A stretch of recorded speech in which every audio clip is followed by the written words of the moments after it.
शुरुआत आपसे करती हूं मैं।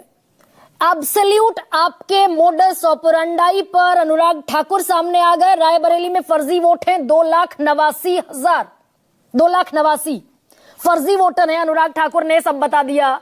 19,512 ड्यूप्लीकेट, 71,977 fake address, 15,853 mix house hold और 92,747 मास एडिशन बड़े पैमाने पर। कहां से आए भाई ये वोट चरण सिंह सप्रा? नहीं, ये तो जो निर्वाचन आयोग है उसी के बीएलओ है ना वहां पे। ये थोड़ा एको आ रहा है, एको निकलवा दीजिए। यस, निर्वाचन आयोग के बीएलओ हैं उत्तर प्रदेश के अंदर। या ये बीएलओ की जवाबदारी होती है कि किस तरह से वोट वहां पर, अगर डुप्लीकेट वोट आ रहे हैं, अगर बिना एड्रेस के वोट आ रहे हैं, डुप्लीकेट एड्रेस पर वोटर आ रहे हैं, या कोई गड़बड़ी हो रही है, फर्जीवाड़ा हो रहा है, तो वो बीएलओ का काम होता है। तो उस बीएलओ के ऊपर कार्रवाई होनी चाहिए, राज्य के निर्वाचन आयुक्त पर कार्रवाई होनी चाहिए। और ये तो और भारतीय जनता पार्टी और अनुराग ठाकुर ने बता दिया कि ये फर्जीवाड़ा जो राहुल गांधी जी बता रहे थे माधवपुरा तक रिस्ट्रिक्टेड नहीं है, तो राहुल गांधी जी की बातों को एंडोर्स किया है। जो राहुल गांधी जी बोल रहे हैं कि पूरे देश के अंदर इस तरह से फर्जीवाड़ा हुआ है, तो ये फर्जीवाड़ा की तहकीकात तो होनी चाहिए। ये सिद्ध हो गया। नहीं, वो तो आप ही के सहकारिता मंत्री ने कह दिया ना चरण सप्रा। आप ही के गुब्बारे की हवा निकाली केएन राजन्ना ने। आप ही के सहकारिता मंत्री थे, उन्होंने कहा जब ये वोटर रोल समरी रिवीजन के बाद मिला था लोकसभा चुनाव से पहले, तब भाई आवाज क्यों नहीं उठाई? नहीं, राजन्ना ने क्या कहा वो एक विषय, वो अलग विषय हो जाता है। यहां पर अगर प्रमुखता से देखें पूरे देश के अंदर किस तरह से वोट चोरी हुआ है, उसके ऊपर हम चर्चा कर रहे हैं कि भारतीय जनता पार्टी की एक टारगेटेड वोटर लिस्ट बनाने का प्रयास निर्वाचन आयोग कर रहा है। इलेक्शन कमीशन जो है वो बीजेपी का कमीशन एजेंट बन करके नजर आ रहा है। ये हमने नहीं, ये कैसे हो गया? नहीं चरण जी, आप जो सवाल गोल कर रहे हैं, यही केएन राजन्ना आपके सहकारिता मंत्री कर्नाटक में कह रहे हैं कि आपको ड्राफ्ट रोल मिला था चुनाव से पहले, तब आवाज उठाते। नहीं, मैं तो ये भी कह रहा हूं कि उल्टा निर्वाचन आयुक्त को तुरंत राजीनामा देना चाहिए, क्योंकि अब तो सत्ता पक्ष और विपक्ष दोनों बोल रहे हैं कि वोटर लिस्ट के अंदर गड़बड़ी है। तो नैतिकता के आधार पर निर्वाचन आयुक्त ने और तीनों कमिश्नर ने तुरंत राजीनामा दे देना चाहिए कि भाई ये काम हमारे से नहीं हो सकता। और आपको केएन राजन्ना को बर्खास्त कर देना चाहिए जबान खोलने के जुर्म में, क्योंकि एक मंत्री ने आपकी पार्टी लाइन से अलग कोई सच बात कह दी तो बर्खास्त कर दो। नहीं, पार्टी लाइन से अलग बात वाली बात नहीं है। कहीं ना कहीं डिसिप्लिन भी बहुत जरूरी है। ऐसे तो हम भी पूछ सकते भाई धनखड़ साहब का रेजिग्नेशन किस तरह से हो गया 2 घंटे के अंदर। सवाल वो नहीं है। बड़ा सवाल ये है कि एसआईआर की जो लिस्ट, ड्राफ्ट लिस्ट भी आई है, उसके अंदर डिप्टी चीफ मिनिस्टर के 2 एपिक कार्ड हो जाते हैं, मेयर के 2 एपिक कार्ड हो जाते हैं। जो पूर्व निर्वाचन आयुक्त है अशोक लवासा, उनका तो नाम ही डिलीट हो जाता है। यानी इतनी सारी गड़बड़ियां हैं। जो मृतक है वो जिंदा दिखाए जा रहे हैं, जो जिंदा है वो मृतक परिवार दिखाए जा रहे हैं वोटर लिस्ट के अंदर। क्या हो क्या रहा है? मैं तो आपको यह भी बताना चाहता हूं कि ड्राफ्ट रोल के अंदर 2,92,048 वोट ऐसे हैं जिनके सामने हाउस नंबर 0 और 00 लिखा गया है।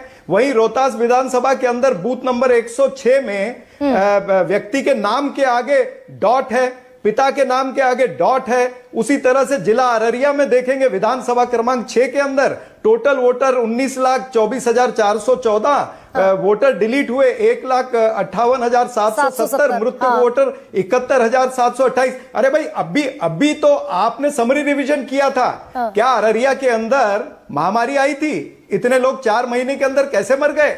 ये तमाम सारे सवाल है। और इतना ही नहीं, आपने 65 लाख लोगों को डिलीट किया और उसमें से 22 लाख लोग मृतक दिखाए हैं। तो समरी रिवीजन के बाद ये सब आप दिखा रहे हो। समरी रिवीजन में भी आपने 12 लाख जोड़े थे और 4 लाख को डिलीट किया था। यानी ये पिछले 4 महीने के अंदर पूरे बिहार के अंदर कोई बड़ी महामारी आई थी जो 22 लाख लोग की मृत्यु हो गई है। ऐसे अनेक सारे सवाल है। निर्वाचन आयोग दरअसल दलदल के अंदर फंस चुका है। भारतीय जनता पार्टी के कीचड़ के अंदर फंस चुका है। उनको राजीनामा देना चाहिए। ये मैंने भी दिखाए बहुत बार फैक्ट जो आप बता रहे हैं चरण सिंह सप्रा।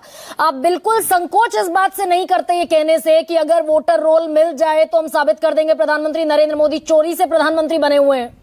ये अमित मालवीय खोज लाए 1980 का इलेक्टरल रोल, जिस समय सोनिया गांधी इस देश की सिटीजन नहीं थी, उस समय वो नई दिल्ली संसदीय क्षेत्र से वोटर थी 3 years बैक। देखिए भारतीय जनता पार्टी क्या एक के बाद एक सेल्फ गोल कर रही है। अनुराग ठाकुर ने सारी डिटेल देकर के सेल्फ गोल किया, अब निर्वाचन आयोग को अपना राजीनामा देना चाहिए। हमको 6 महीने लगे, वो 7 फुट तक की हमारे पास में वो सारी इलेक्टोरल रोल थी। भारतीय जनता पार्टी ने और अनुराग ठाकुर ने 2 या 3 दिन के अंदर किस तरह से इतनी सारी कॉन्स्टिट्यूएंसीज का निकाल लिया भाई। उनके पास में कौन सी रोल है, डिजिटल रोल है, क्या है? जब हमारे पास में, जनता के पास, विपक्ष के पास में डिजिटल रोल नहीं है, तो भारतीय जनता पार्टी के पास डिजिटल रोल के बिना ये काम 2 दिन में हो ही नहीं सकता है। तो आप ये कह रहे हैं अमित मालवीय ने आप ये कह रहे हैं कि 1980 का जो इलेक्टोरल रोल निकाल कर लाए अमित मालवीय, फर्जी रोल निकाल कर लाए। नहीं, मैं ये कहता हूं कि अमित मालवीय और भारतीय जनता पार्टी इस तरह का षड्यंत्र खेलती है ध्यान भटकाने के लिए। नहीं भाई, पर्चा दे रहे हैं वो, खेलते डिस्ट्रैक्ट, फोटोकॉपी ऑफ दी। एक सेकंड ना चरण जी, आपको आज जिम्मेदारी से जवाब देना पड़ेगा। अगर इतने गंभीर आरोप वर्तमान सरकार पर लगाते हैं आप, अमित मालवीय निकाल कर लाए हैं a photocopy of the extract from electoral rolls of 1980 indicating that Miss Sonia was a voter when she did not yet acquire the citizenship of Bharat। ये गलत है, फर्जी है या सही है? नहीं,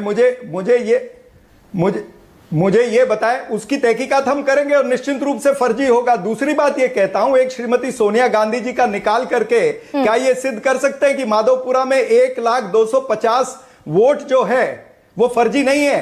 क्या ये बता सकते हैं? अभी जो रायबरेली में तो इन्होंने निकाला ना कि भाई ये फर्जी कैसे हो गए। भाई बीएलओ के ऊपर एक्शन लेंगे, निर्वाचन आयुक्त के ऊपर एक्शन लेंगे।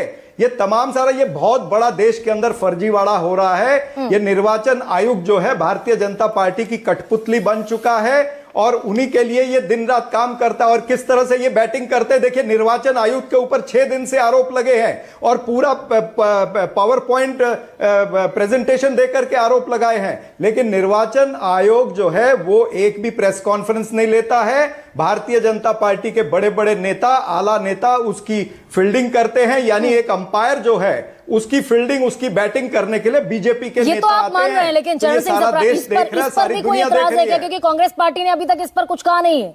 इस पर भी क्या आपका एतराज है, या फिर ये एडमिटेड फैक्ट है बाय कांग्रेस पार्टी कि रायबरेली में 2,89,000 वोटर फर्जी थे? नहीं, मुझे ये बताया कि ये फर्जीवाड़ा किया किसने। ये कोई ऐसा नहीं है कि राहुल गांधी जी उम्मीदवार थे तो राहुल गांधी जी ने वहां पर फर्जीवाड़ा किया होगा।